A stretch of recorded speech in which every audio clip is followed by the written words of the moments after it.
So let's move on and let's talk about some sections of the spinal cord. So the gray matter is shaped like an H. I think it's shaped like a butterfly, but this is the gray matter. This is shaped like an H. Again, I think it's a butterfly, but so that darker portion on an actual cross section, it does look gray and this looks white, but it doesn't always in these textbooks. But so I'm gonna pull this down so hopefully you can, yeah, you can see that as I'm still writing. Okay, so the gray matter is this H-shaped portion here. You have the anterior horn, so that's going to be this part up here of the gray matter, the anterior horn. So that's gonna be the part near the front. So you're gonna have to make sure, so the pointy parts are in the posterior, pointy posterior. And so this here is the anterior horn. There's an anterior horn on both sides of it. All right, and so this is the collection of the cell bodies, and these are somatic, so body, motor, neurons. This is what controls the skeletal muscles, and this is how you're going to get control of body movement. So when you say raise your hand, and you actually raise your hand, that's signals coming from this anterior horn. Now, in someone that's had polio, polio is a virus. We have a vaccine for it. It actually destroys this region. So there's a lot of paralysis there because again, once it's destroyed, you can't get it back. So depending on where that attacks, so if you're familiar with history, President Franklin Roosevelt, he was in a wheelchair because he had polio, and so it affected his, it paralyzed him in his lower limbs, but he was still able to continue.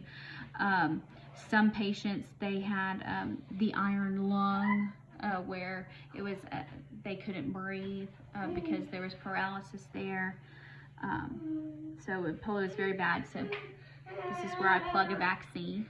So get vaccinated, please. Now, you have the lateral horn. This is going to be further down. So this is going to be in the thoracic to the top part of the lumbar. So where we're actually in the spinal cord. Because remember, after here, the spinal cord just becomes the cauda equina in the tail. So you have this lateral horn, so where it's a little bit wider. So this is, you know, to the side here. You know, this is medial, this is lateral, this is anterior, this is posterior. So it's part of the autonomic nervous system, and the lateral horn is actually going to contain the visceral motor neurons. So here, this front part, we're talking about motor. So motor is here in the front, anterior and lateral. And it's going to, this visceral part, this is going to control cardiac muscle. So part of the autonomic nervous system, think rest and digest, things that you don't have to think about, that your body just does. Also smooth muscle and glands. So all of these things are under involuntary control. You don't think about them to force them to happen, they just naturally occur. Now, you have the posterior horn. That's going to be these pointy parts here on the back. We're still only in the gray matter here. So these are going to be the axons of sensory neurons. Sensory neurons. So remember, sensory, they're actually located outside. They're going to be in the posterior ganglia, which I'll point out in a second. And the cell bodies, or the nuclei of what are known as interneurons. So those are going to be the collections there. Now, so when you come outside the spinal cord, you have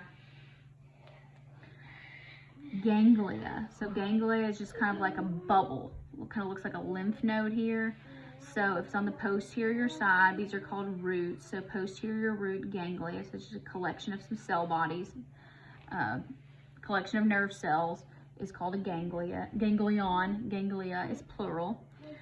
And then, so here's the cell bodies, here's the axons, and here's sensory. Remember, sensory is coming from the body.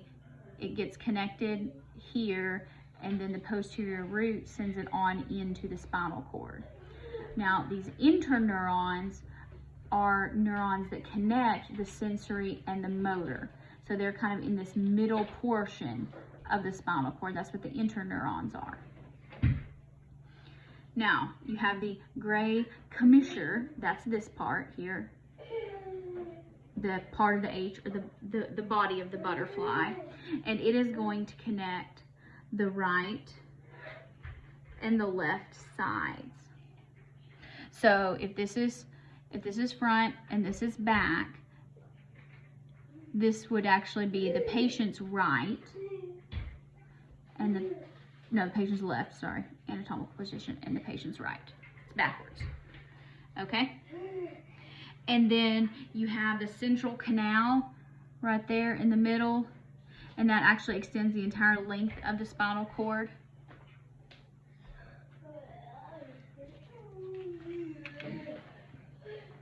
Now, we'll turn the page. So that was talking about gray matter.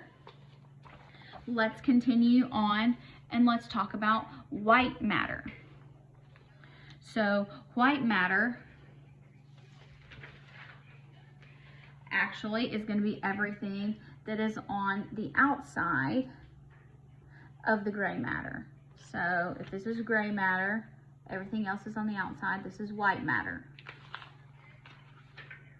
And it's white because of that myelin sheath around these axons, and they are going to carry information. So sensory axons and pathways carry information to the brain. Motor pathways carry information away from the brain. So the brain is getting information and it is sending a response. So all of these paths actually cross over. The correct anatomical term for that is decusate, or decusate is also a proper term. So they cross over. So ultimately, the left brain controls the right side,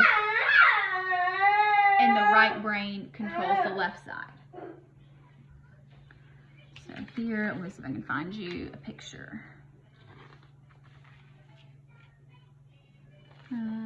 Here we go. So yeah, there's the cauda equina. Here, they're going to cross over different portions, how in different portions of the spine, how much there's not a lot of gray matter, much more white matter. Really not much gray matter, lots of white matter, a lot more gray matter here. Spinal cord gets smaller.